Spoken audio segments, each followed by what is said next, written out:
Hey everybody, welcome back to my channel. Today we are talking about how to be a good Dom. And this is about how to be a good Dom, whether or not you identify as a man or a woman. We're going to be going over the spiritual side, the energetic side, the archetypal side of dominance. This episode has been inspired by a current client who is on his domination journey. However, I want this episode to be for everybody because playing with domination doesn't have to be a lifestyle or a calling. It can be something that you can tap into with your partner for fun. In kink play, there are so many ways to enjoy domination from a kinky or BDSM perspective. So I want this episode to be for all people, for doms who might be on their journey, for dom curious people, for submissives to know how to find a good dom and what to look for.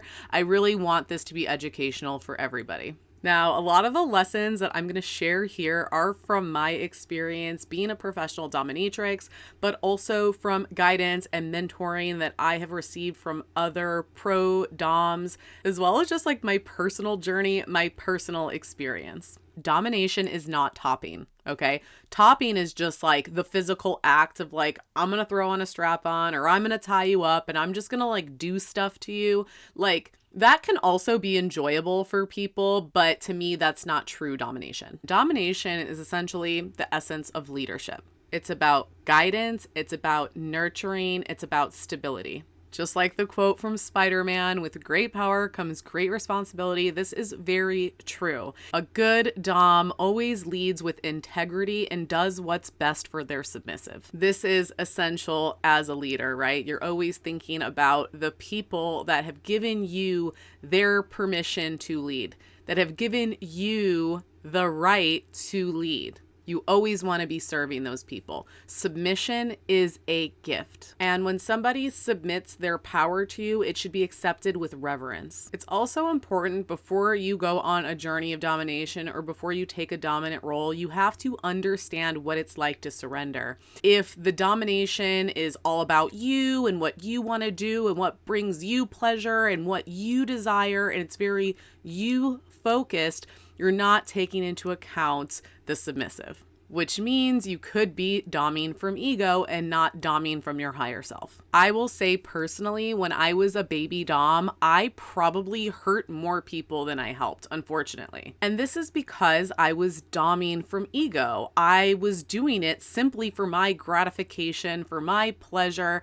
and to feel powerful. And this was because at the time, I didn't have a lot of power in other places in my life. It was an outlet for me. It was something I deeply desired, but I never really popped the hood to figure out what the underlying reasons were. So definitely get to know what are your reasons for doming. And listen, it's okay to enjoy domination, to have fun with it, to desire it, but it does also have to come with reverence for the submission that's coming your way and understanding integrity, because you are the one that is holding the container of the power. Just like the campsite rule, you want to leave people better than you found them. You want your submissive to leave that scene or their relationship with you better than how you found them. And understand that most subs are working through things like trauma and shame, and it's your role to guide them towards acceptance and empowerment. A good dom knows how to create a container of emotional safety. Also, I like to look at domination as a form of energy healing and spiritual work. Also, I like to look at domination scenes, especially if you're doing a really kinky or BDSM scene. It's almost like a performance art. There are key archetypes that you will channel energetically in order to be in that dominant space. And those archetypes are the king or the queen, the god or the goddess,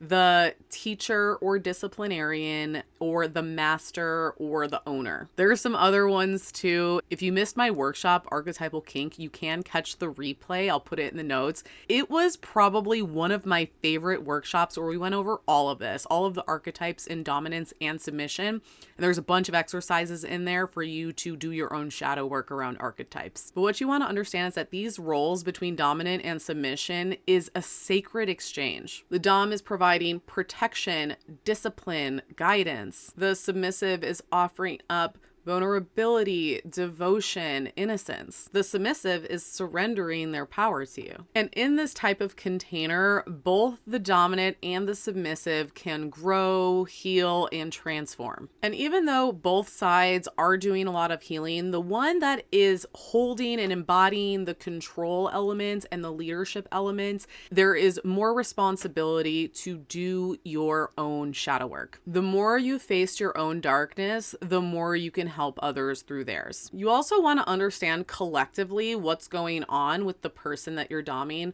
Doms that are in service to femmes, especially if you're a man, you're most likely going to be helping that submissive through shadow around surrender and control to the masculine because of the patriarchal society that we live in. A lot of women hold lots of unconscious fear or powerlessness when it comes down to our role in society under patriarchy. And this can manifest in different ways. For one person, really driving straight into that fear and having a really sadistic male dom do things to her in a container that she's ultimately in control of can be very healing. Or perhaps she might need a sweet daddy dom that takes care of her and makes sure that she is loved and protected.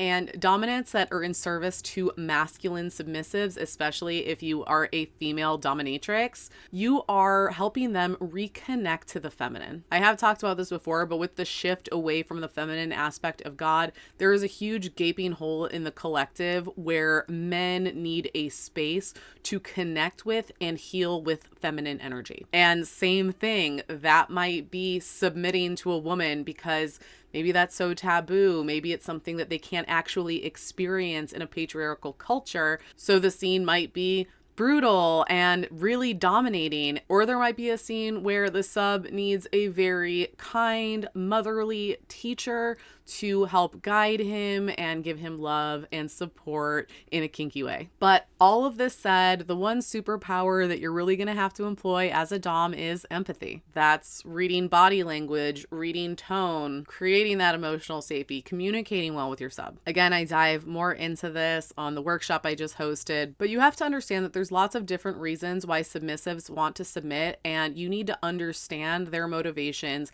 and their emotional state into how you can provide a scene that works for both of you and that can bring about healing. Okay, now let's just take healing off the table and let's talk about other motivators that people come see a dom. Sometimes it's for strict nervous system regulation or emotional catharsis. Literally the physicality of being tied up, whipped, electrocuted, chained.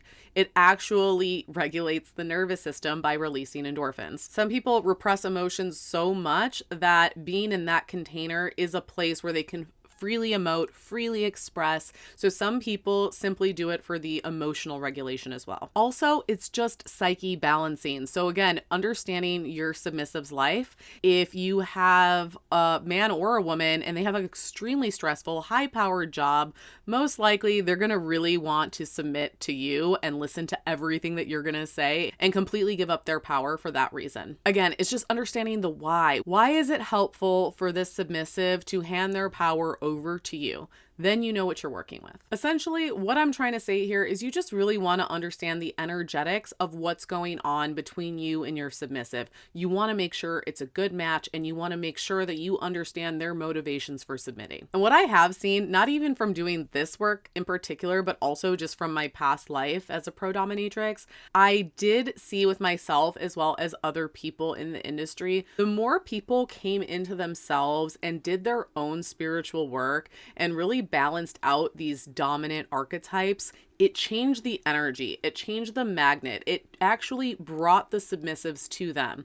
And this is the path of a healer. I have this happen too, where people will just magically end up in my path because I was the right person for them. But when you are approaching this from a place of neediness, from a place of trying to prove yourself or uncertainty, you're not going to be a magnet for people because you're not necessarily the safest person for people to work with yet. Especially in the beginning of my domination journey, I had enough clients, but it was very scarce. I had to work really hard for each client, and I was trying to do everything right, and all that perfectionism and all of that ego involved in my Dom energy was actually a repellent because it doesn't come across dominant. To be a true Dom, you have to be a leader within yourself. But yeah, I mean, that's really it. Of course, I was going to bring it back to shadow work. I should also do another episode on how to be a good sub. And if that interests you guys, feel free to drop a comment. Anyways, if you're on your kink journey and you're looking to do deeper work around this,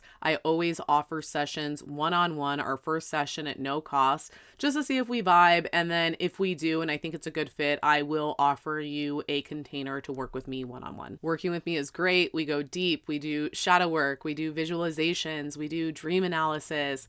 I give you things to do at home. It's really deep inner work that helps bring you to the truth of who you really are. And I've noticed that even after a couple of months, my clients feel more confident, more authentic, more ready to face the challenges of taking on a new identity. And I'd love to help you do that. Other than that, thank you so much for joining, and I will see you next time.